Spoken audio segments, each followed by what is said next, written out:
House of Representatives just passed a defense bill, excuse me, that will cost more than $770 billion. We told you about it previous nights this week. Some of it is hard to defend, but some of it is worthwhile, and some of it is interesting.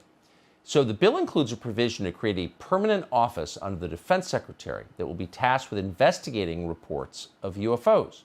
That office would, quote, carry out on a department-wide basis the mission currently performed by the Unidentified Aerial Phenomenon Task Force. Interesting.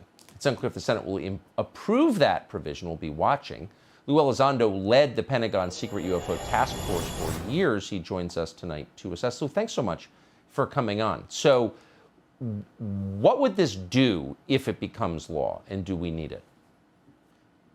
Yeah, Tucker, this is really historic. Yes, first of all, we absolutely need it. It's a long time coming. Frankly, we should have had it decades ago, if you ask me. But it is historic, and it's historic for several reasons. In this obscure 5 pages that most people may not be aware of, it really says a lot. In fact, it first of all, it creates an environment where it disestablishes the UAP task force, which was a temporary capability to begin with, and solidifies a permanent capability.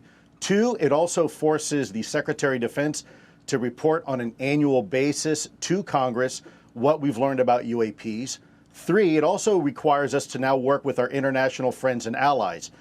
That's a big deal, and if that wasn't a big deal enough, 2 other items that I found very interesting.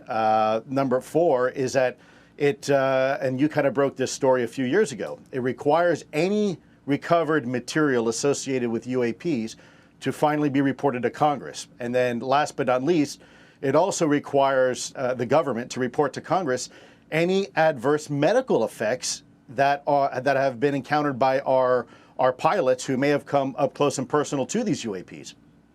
So that suggests there have been adverse medical effects, that American servicemen have been hurt by proximity to these objects? Yeah, it actually suggests 2 things. It suggests that, what you just said, that pilots may have actually suffered medical consequences adversely, but also that there is recovered material, and that recovered material may be in the possession of the U.S. government. So does anybody that you're aware of in the Pentagon sincerely believe that these objects are part of the Russian or Chinese military, or that they're foreign military aircraft? I mean, honestly, if you were to ask them off the record, no. I think the consensus is that this isn't Russian or Chinese technology. Of course, you still have to keep that door open just a crack. And I think it helps have the conversation, helps socialize it initially to especially some folks who are just now actually hearing about this for the very first time. As crazy as it sounds, there are still people, when you say, hey, have you heard about the UAP issue that we're encountering off the coast of California or over in the Middle East? They're saying, no, what are you talking about? So unfortunately, you still have to keep that part of the conversation open. But I think the general consensus is that we are dealing with something else.